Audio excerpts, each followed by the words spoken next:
जी, बोलते कलम के साथ मैं आमिर रजा खान, और मैं आपको आज ये बताना चाहता हूँ कि पाकिस्तान की जानिब से ऐसे इकदाम किए गए हैं कि नेतन्याहू की टांगें काम गई। नेतन्याहू से मुराद ये है इसराइल की टांगें काम की, और भारत तो पहले ही हमसे डरा सहमा बैठा हुआ है और उसकी और दोबारा जरूरत नहीं है कि वो पाकिस्तान की तरफ मैली आंख से देख सके। लेकिन इसराइल एक ऐसा मुल्क है जो कि पाकिस्तान को इस्लामिक सुपर पावर कहता है। ये मैं नहीं कहता, इसराइल के थिंक टैंक ने इसका नाम इस्लामिक सुपर पावर रखा है, और क्यों ना रखे। इस वक्त जो वार्निंग जारी की गई है, जो वार्निंग दी गई है, उससे नेतन्याहू और इसराइल की टांगें कांप रही हैं और उनको खौफ है कि पाकिस्तान उनके खिलाफ क्या इकदाम करे, क्योंकि पाकिस्तान इस वक्त खत्ते में सबसे मजबूत अस्करी कुव्वत बनकर उभरा है। पाकिस्तान के फील्ड मार्शल हाफिज आसम मुनीर हैं, पाकिस्तान के एयरफोर्स के चीफ जहीर बाबर हैं, जहीर बाबर सिद्धू पूरा नाम है उनके, जो एडमिरल नवीद अशरफ जो हैं, और वो बहरिया को देख रहे हैं। तीनों में जो हम आहंगी है वो है पाकिस्तान का मजबूत दिफा। और जब ये तीनों में इतनी हम आहंगी है जो आज से पहले हमें कभी नज़र नहीं आई है, तो उसके बाद आप देख लें कि दुनिया भर में हर तरफ पाकिस्तान का नाम लिया जा रहा है। अमेरिकन प्रेसिडेंट जो हैं वो बुला रहे हैं, फील्ड मार्शल को लंच करा रहे हैं, ईरान के मामले में मदद हासिल कर रहे हैं, ईरान इसराइल वार बंद कराने के हवाले से पाकिस्तान के जहाज़ जो हैं दुनिया भर में अपना डंका बजा रहे हैं। जिस तरह से बरतानिया में होने वाली जो नुमाइश है वर्ल्ड, जिसमें 66 से करीब ममालिक ने शिरकत की, उसमें 2 अवार्ड हासिल किए। इसमें से एक अवार्ड बड़ा अहम है जिसने इसराइल के लिए एक धमकी का पैगाम दिया है। जो मैंने अपने शुरू में कहा था कि इसराइल को पाकिस्तान से ख़तरा है, ये धमकी क्या है और इसराइल क्यों उसकी टांगें कांप रही हैं, इससे हटकर मैं आपको एक बात और भी बता दूं। मुझे पिछले दिनों खुर्शीद कसूरी साहब की बातें सुनने का इत्तेफाक हुआ, तो उन्होंने कहा कि उन्होंने एक मरतबा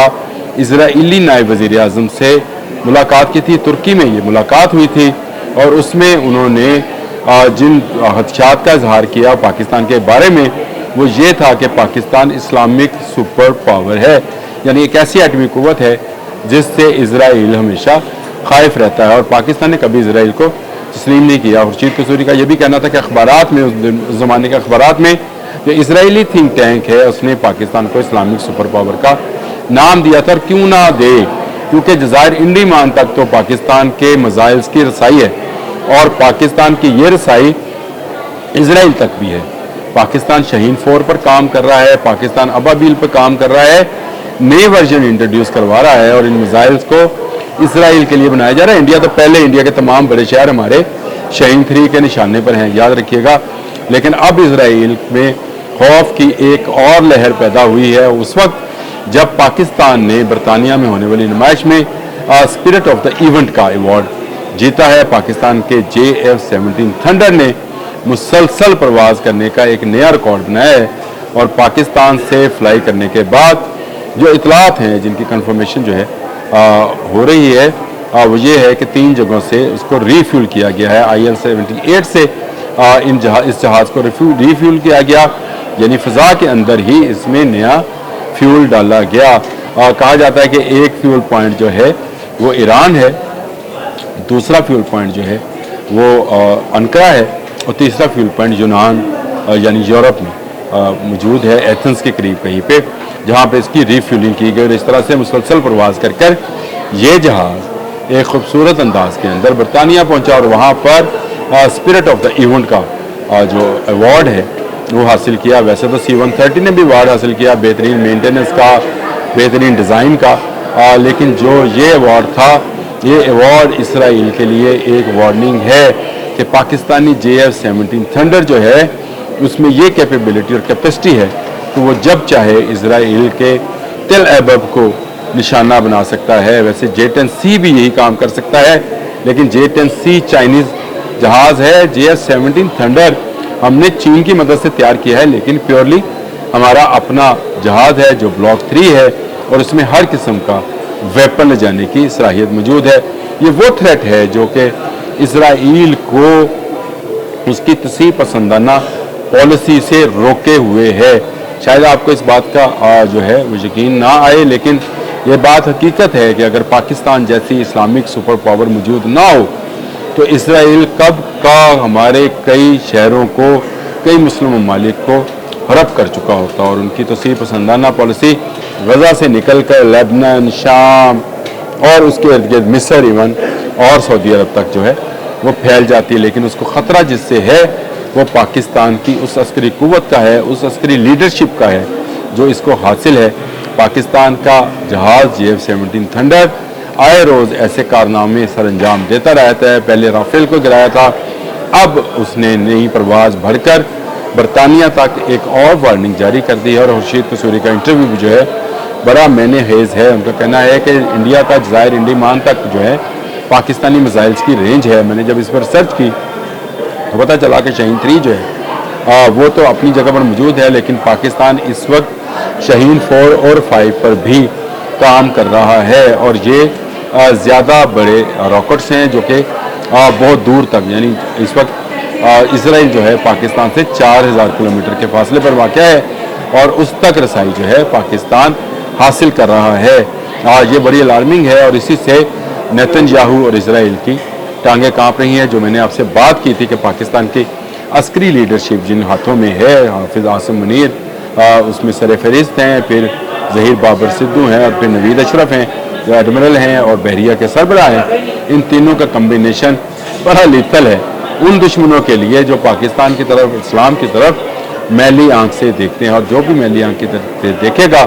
اس کے پاکستان اس کا بھرپور جواب دے گا۔ اور آج یا کل میں پاکستان غزہ کے اندر بھی اپنا کردار ادا کرے گا۔ میں آپ کو خبر دینے جا رہا ہوں کہ پاکستان اور امریکہ جو ہے مل کر غزہ کے اندر امن کے لیے کوششیں کر رہے ہیں، اور کوششیں ان کی کامیاب ہوں گی۔ یہ جو معاہدہ ہو رہا ہے، جس سے پہلے ایران اور اسرائیل میں معاہدہ ہوا، اس میں پاکستان نے کیا کردار ادا کیا ہم نہیں کہتے ہیں۔ اس میں اگر ڈونلڈ ٹرمپ نے آئی لو یو پاکستان کہا ہے تو کسی وجہ سے کہا ہوگا، اور اگر ایران کی اسمبلی نے زندہ باد پاکستان کا نعرہ لگایا اور پاکستان کی ہیلپ پر وہاں کے جو صدر ہیں انہوں نے تعریفی خط لکھا ہے، تو یہ ضرور ایسا کردار ہے جس سے ایران اسرائیل وار پھیلنے سے اور خطرناک حد تک جانے پہ جو ہے وہ نہیں، اس حد تک جانے میں کامیاب نہیں ہوئی جس کا اندازہ دنیا کر رہی تھی، اور دنیا اس بات سے بھی ڈر رہی تھی کہ اگر یہ جنگ زیادہ پھیلی تو یہ پھر بہت سارے ممالک کے لیے اکنامک جو ہے کنڈیشنز کو بھی مشکل تر بنا دے گی۔ یعنی وہ پٹرول جو کہ ایران کے راستے سے گزر کر پوری دنیا تک پہنچتا ہے، وہ آئل وہ سارے کا سارا بند ہو جائے گا۔ یہ بڑی بات ہے، بڑی اچیومنٹ ہے پاکستان آرمی کی کہ اس کو اس وقت خطے میں عسکری لحاظ سے ایک سپر پاور کہا جا رہا ہے، اور اسرائیل اگر کسی ملک سے اس وقت ڈر رہا ہے، اگر کسی ملک کا اس کو خطرہ ہے، تو وہ ہمارا اپنا وطن پاکستان ہے، جس کی فوج، جس کے سربراہان، فوجی سربراہان اور سویلین سربراہان بھی جو ہیں وہ مکمل طور پر ڈومینیشن حاصل کر چکے خطے میں۔ اس وقت خطے میں بھارت اکیلا ہے، بھارت کے ساتھ اسرائیل دور بیٹھا اسرائیل کھڑا ہے۔ پاکستان ایران کے ساتھ اپنے تعلقات بحال کر چکا، پاکستان بنگلہ دیش سے اپنے تعلقات بحال کر چکا، پاکستان نیپال، مالدیپ اور افغانستان سے، اب ریسنٹلی تو افغانستان کے ساتھ ہمارے تعلقات جو ہیں وہ بھی بحال ہو گئے، جس کے بعد بھارت خطے میں اکیلا رہ گیا۔ چین پہلے ہی اس سے بہت دور ہے، اور انڈیا سے دوری کی وجہ سے ہی پاکستان چین کے زیادہ قریب ہے۔ سی پیک بننے جا رہا ہے، امریکہ پاکستان کے اندر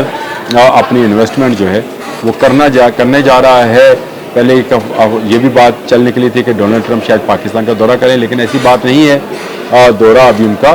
شیڈول نہیں ہے پاکستان کا۔ لیکن یہ بات ٹھیک ہے کہ پاکستان کے فیلڈ مارشل کو وائٹ ہاؤس میں جو ہے کھانا دیا گیا، ان کے اعزاز میں ظہرانہ دیا گیا، ان کا شکریہ ادا کیا گیا کہ ایران اسرائیل وار کے حوالے سے کردار ادا کیا پاکستان نے۔ تو پاکستان اس وقت خطے کی سب سے مضبوط عسکری قوت بن گیا ہے، جس سے اسرائیل ڈر رہا ہے۔ اب تک کے لیے اتنا ہی، اللہ حافظ۔